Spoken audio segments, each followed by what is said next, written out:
Olá, boa tarde, galera do Conecta Mob. É muito legal para quem participou de todos os Conectas, esse é o meu caso, né? Como isso aqui vem de fato crescendo.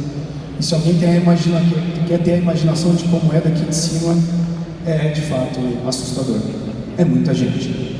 Bom, a gente vai falar hoje sobre 7 métricas que podem alavancar o seu negócio no mundo digital, dentro do mercado imobiliário. Eu me lembro que há um tempo atrás eu fui dar uma aula com o Marcelo Dandian e a gente ficou durante 2 horas falando sobre 20 métricas. E para esse evento eu conversei bastante com ele e eu disse para ele: vamos levar 7 métricas que a gente possa fazer de uma forma com que elas se correlacionem, né? E algumas delas provavelmente vocês conhecem, outras delas talvez vocês já ouviram falar. Mas acho que o grande intuito aqui é como que a gente consegue fazer a amarração dessas métricas para, de fato, vocês terem melhores resultados nas campanhas de vocês. A primeira métrica que tem aqui é o custo por lead. O custo por lead, a palavra lead, ela está na moda, né? Ela é a moda do mercado imobiliário. Quanto mais lead e mais barato, melhor. Isso é o que eu ouço no mercado. Mas será que é isso mesmo que importa? Para calcular o CPL é muito simples, né? Eu tenho um exemplo aqui para vocês, eu não sei se vocês conseguem enxergar, mas a gente tem as telas para ajudar aí. A gente tem um investimento no Zap, né? De R$ 97.672. E esses 997 mil geraram aí 2.452 leads. O que nos dá uma conta simples, um CPL na casa dos, eu tenho uma luzinha bacana aqui, na casa dos R$ 39,83. Vamos arredondar aqui para R$ 40. E a pergunta que eu faço para vocês é: esse CPL de R$ 40, ele é caro ou ele é barato? A resposta que eu tenho para dar para vocês é que depende. Depende bastante do quanto de fato a gente consegue entender o caminho que esse lead tem no nosso funil de conversão. Para ligar o valor desse CPL, eu sugiro vocês fazer uma outra conta, que é a nossa métrica número 2. CAC, custo de aquisição de um cliente. Muitas pessoas no mercado chamam de custo por venda. Eu gosto de parabenizar o nosso cliente, eu gosto de chamar de custo de aquisição de cliente. Então a gente fazendo uma continha ali, eu meio que arredondei aqui o valor do investimento de 98 mil, mesmo exemplo do Zap, tá? E nesse montante de investimento eu fiz 15 vendas, o que me deu um custo de aquisição de cliente na casa aí dos R$ 6.500. Nessa situação, a gente começa a entender se o nosso CPL é bom ou se o nosso CPL é ruim. Nós podemos pagar muito menos por um determinado lead, e quando nós vamos avaliar qual foi o custo de aquisição de cliente que nós tivemos com esse tal veículo, nós percebemos que ele é mais alto. Então, não necessariamente pagar pouco por um lead é o segredo do nosso sucesso, se o nosso custo de aquisição de cliente de fato for muito alto. Outra métrica que eu acho fundamental, para ser muito sincero para vocês, é a métrica de performance voltada para o mercado imobiliário. Obviamente, que eu mais gosto é essa mesmo, o custo por oportunidade. Essa é a métrica que eu acredito que vocês não podem deixar de utilizar. Por quê? O grande segredo do mercado imobiliário, quando a gente fala de performance digital, de fato, é a capacidade que a gente tem de tirar o nosso cliente, o usuário, do ambiente digital e trazer ele para o ambiente físico. É como se fosse um omnichannel, né? Omnichannel você pode comprar pela internet, buscar na loja ou vice-versa, né? Canais de omnichannel hoje estão bem na moda, grandes marcas estão desenvolvendo. A gente trabalha quase que um omnichannel. Então aqui eu tenho um exemplo de uma campanha geral, né? Uma campanha de outros canais, por exemplo, onde eu gerei um custo de oportunidade de R$625, e aqui no exemplo do Zap eu tive um custo de oportunidade de R$500. Por que, Guilherme, você prefere o custo de oportunidade? Você acabou de falar que você mandou a gente calcular o CAC, custo de aquisição de um cliente.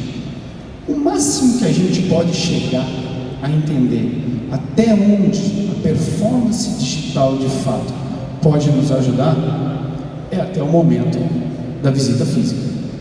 Vender algo de fato para alguém, existem N outras variáveis, como o preço do seu concorrente, se está virado para o sol, se não está, se tem varanda, N exemplos até que o meu amigo Guilherme Machado deu aqui na palestra dele de variáveis de compra que possam existir. Então, pessoal, saibam o custo de visita, tenham o custo de visita de vocês, de todos os veículos que vocês trabalham. A quarta métrica é o ROI, o retorno sobre o investimento. O ROI serve para a gente entender se a nossa estratégia, se o nosso negócio de fato está parando em pé. Para calcular o ROI, a gente vai pegar o valor do nosso retorno, que a gente recebeu de retorno da nossa ação, e vai fazer uma subtração dele do investimento de marketing que a gente fez, somado ao meu custo operacional. Eu vejo muito cálculo de ROI onde o custo operacional não está atrelado. O que é custo operacional? É a hora homem dos seus colaboradores, é o FII da sua agência, é a ferramenta de e-mail marketing que você usa para disparar seus e-mails. Todas elas estão atreladas aqui. Eu tenho então um investimento de 70 mil e um custo operacional de 30 mil. Eu pego essa subtração e divido pelo mesmo investimento de marketing somado ao meu custo operacional. Após isso, eu faço uma continha de multiplicar por 100 para ter aí um aspecto de percentual. O que a gente tem aqui então? A gente tem 500 mil menos 100 dividido por 100, que dá uma conta simples aqui, né? Todo mundo conseguiu fazer. Dá 4. Multiplicado por 100, eu tenho 400. O que é um ROI de 400%? Um ROI de 400% nos diz que a cada R$1 que eu invisto no meu negócio, eu recebo R$4 de volta. Ou seja, o meu negócio dá lucro. Uma coisa que vocês têm que prestar atenção, e eu vejo muito isso no mercado, é que quando a gente fala de retorno financeiro, aí eu vou falar para você, corretor de imóveis autônomo que faz sua campanha, ou dono de imobiliária, às vezes eu vejo os cálculos de ROI de 9.000%, 8.000%. Eu falo, meu Deus, o cara é o Jasper, né? Como ele conseguiu fazer esse ROI? E aí ele coloca aqui no retorno o valor do VGV que ele vendeu. Então o corretor de imóveis faz uma campanha, vamos usar o mesmo exemplo, de 70 mil e coloca aqui o retorno de 10 milhões de VGV que ele vendeu. Mas meu amigo corretor, você não recebeu o retorno de 10 milhões. Isso foi o que você vendeu. O seu retorno é o resíduo da tabela, que é a sua famosa comissão. Aqui numa imobiliária, a mesma coisa. São 2,5%, 3%, 2% de resíduo da tabela que fica na mão de uma imobiliária. É esse o retorno que a gente precisa calcular. Quanto mais próximo dos 100%, quer dizer, o seu negócio está empatando, e aí, teoricamente, a gente vai ter que dar uma trabalhada no nosso negócio, porque a estratégia não está correta. Ainda, no número 4, existe o ROAS. E aí eu vejo também um exemplo de muitos cálculos onde as pessoas calculam o ROAS no ROI. O ROAS serve para a gente calcular a eficiência das nossas campanhas de ads. Então a gente fez uma campanha de AdWords do Google, a gente fez uma campanha no YouTube, a gente fez uma campanha no Instagram, está bombando agora, a gente fez uma campanha no Facebook. Qual é o retorno que eu estou recebendo sobre ela? Nesse caso, o nosso custo operacional não entra na jogada. Aí ele fica de fora e a gente pega a receita da nossa campanha e divide pelo nosso investimento de marketing e, obviamente, multiplica por 100 para a gente entender percentuais. O que aconteceu no nosso cenário? Eu tive um ROAS de 714%, ou seja, a cada R$1 que eu coloquei, eu recebi R$7 de volta, tá? Esse número de percentual, pessoal, ele varia muito de mercado para mercado, né?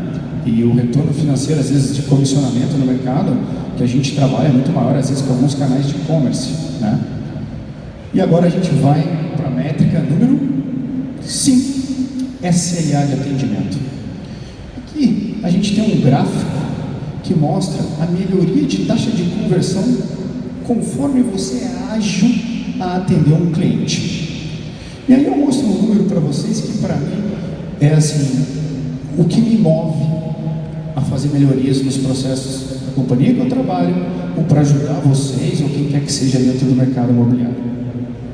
Aqui a gente tem um número de 24 horas de atendimento e 17%, se não me engano aqui, de taxa de melhoria de conversão, se você atende um lead em até 24 horas no mundo do WhatsApp, onde as listinhas azuis lá que a pessoa leu a conversa, né?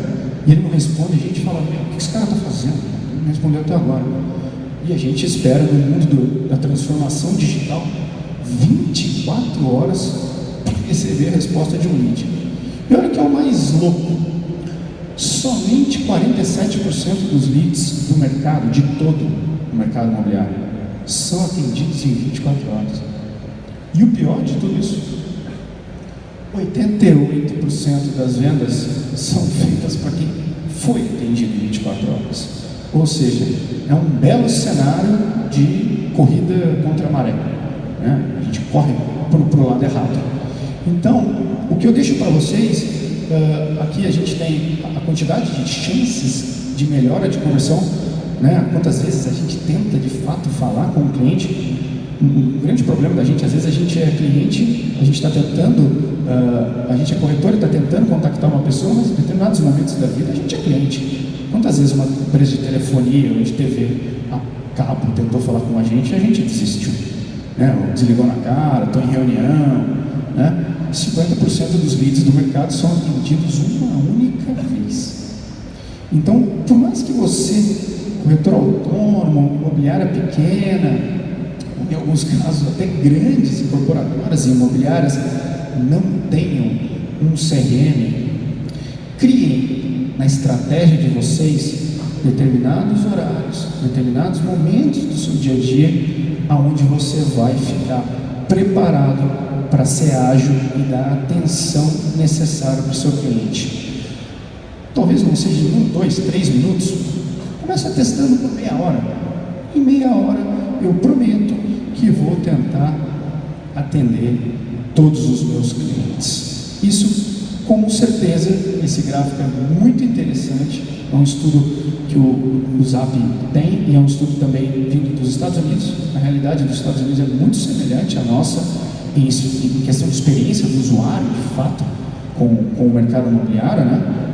Eu acho que vocês vão ter uma melhoria gigantesca de conversão se vocês forem ágeis no atendimento de vocês. A métrica número 6, first click ou last click. Quem veio primeiro? O ovo ou a galinha?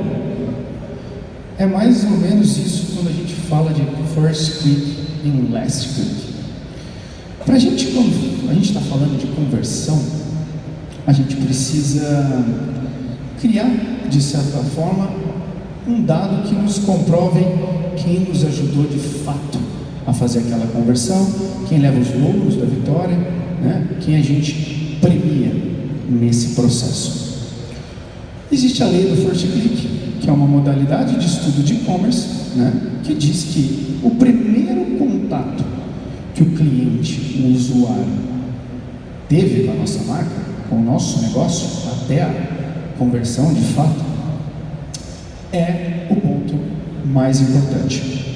O cara que de fato trouxe alguém que a gente não tinha, enfim, esse é o grande premiado da nossa conversão.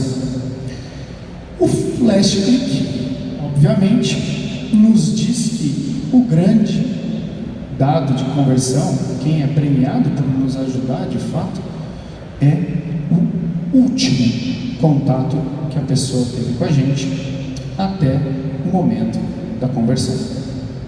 Muitos canais de e-commerce na veia mesmo, de e-commerce tradicional, gostam do last click.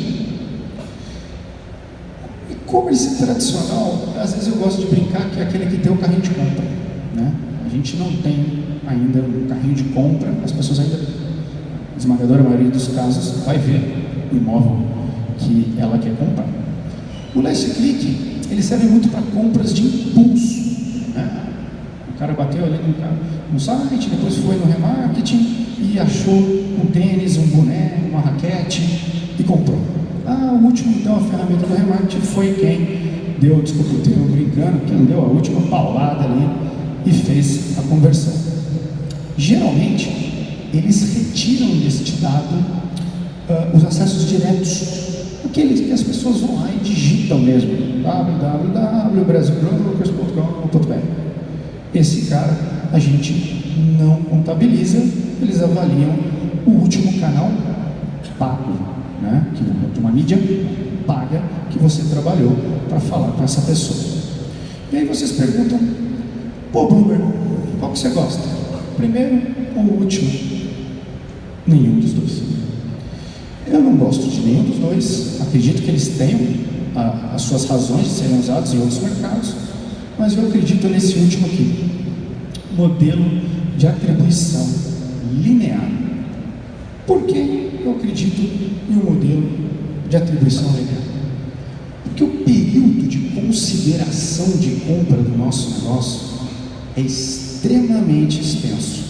1, 2, 6, 10 vezes, 1 ano.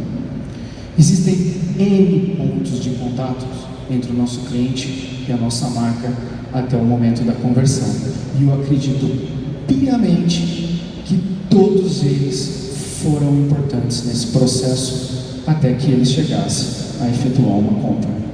Então, se ele acessou uma campanha de links patrocinados, depois ele viu o meu produto no Facebook, depois ele passou pelo Zap, entrou no meu site, passou por um canal de remarketing e depois ele leu um blog sobre decoração, clicou e falou: eu quero ter a sala igual do blog e vou comprar. Para mim, todos esses canais tiveram a mesma importância dentro desse processo, senão ele jamais teria acompanhado esse funil. Eu diria de verdade para vocês acompanhar o modelo no mercado imobiliário, o modelo de atribuição linear, tá ok? E o último, que alimenta muito a questão ali do modelo linear, e quem é first, quem é last, nessa jogada toda, é o caminho de conversão. Para a gente entender o nosso caminho de conversão, a gente tem que ter o Google Analytics. Ele é gratuito, não tem muito segredo de vocês plugarem no site de vocês o Analytics. Vocês precisam ter uma conta no Gmail, é autoexplicativo. E lá no Google Analytics, no menu da esquerda, aqui assim, nós temos conversão, caminhos de conversão, funil, multicanal. Aí a gente tem essa telinha bonitinha. E essa telinha bonitinha nos conta o top 10, top 30, top 50, top 100 melhores caminhos que as pessoas trafegam na internet e vêm até o nosso site para gerar um lead. Então, às vezes você faz um canal de remarketing. Mas ele nunca aparece no meu processo. Eu vou parar de gastar dinheiro com remarketing. Você pode vir olhar aqui que ele pode estar em inúmeros caminhos de conversão. E assim você consegue entender de toda a sua estratégia o que de fato está te ajudando nesse caminho de conversão. Pessoal, essas foram as 7 métricas que eu acredito que vão fazer vocês entenderem melhor o processo, entender melhor as campanhas de vocês.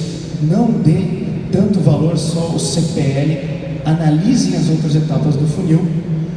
Esses são os meus contatos nas redes sociais, para quem quiser falar aí um pouquinho de métricas. Obrigado.